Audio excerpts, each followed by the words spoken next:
तो पिछले वीडियो में हमने अंबाजी के दर्शन किए और फिर निकल गए थे और हमारा अगला स्टॉप था वडनगर। तो रास्ते में अच्छा सा स्पॉट आया तो वहाँ पे थोड़े से फोटोज क्लिक किए, फिर हमने हमारा सफर कंटिन्यू किया और थोड़ी देर के बाद हम पहुँच गए थे वडनगर। और ये गाँव किसका है वो तो सबको पता है। तो शहर में पहुँचते ही हमें दिखा एक बड़ा सा अस्पताल। के बाद हम पहुँचे कीर्ति चौक। कहा जाता है कि ये वडनगर की पहचान है और गुजरात की ऐतिहासिक धरोहरों में से एक माना जाता है। सदियों पुराना तोरण आज भी अपनी भव्यता के साथ खड़ा है। उसे देखने के बाद हम पहुँचे शर्मिष्ठा झील पर, जो वडनगर की सबसे प्रसिद्ध जगह में से एक है। शांत पानी, खूबसूरत वातावरण और झील के चारों ओर का नजारा मन को सुकून देने वाला था। फिर वहाँ पे किए मैंने थोड़े से पुलअप्स और पुलअप्स करने के बाद हम आ गए बाहर और वडनगर में देखने के लिए कुछ और भी जगह, पर टाइम की कमी की वजह से हम वहाँ पे नहीं जा पाए। फिर हम वहाँ से आ गए थे कड़ा, जो सती माता जी का प्रसिद्ध मंदिर है। मंदिर पहुंचकर सबसे पहले हमने ली माता जी की प्रसादी और फिर हमने कर लिए माता जी के दर्शन।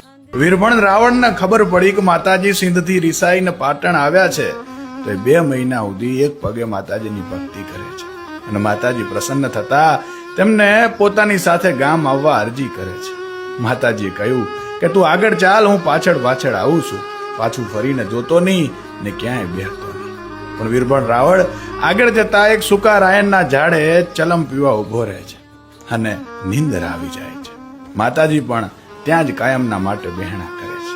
આજ પણ માતાજીનું કડા ખાતેનું એ મંદિર આ લોકકથાની સાક્ષી પૂરે છે। જય મા સતી। और शाम को हम निकल गए थे घर की तरफ। और ऐसे और वीडियो देखना चाहते हो तो फॉलो कर लेना। मिलते हैं नए वीडियो के साथ।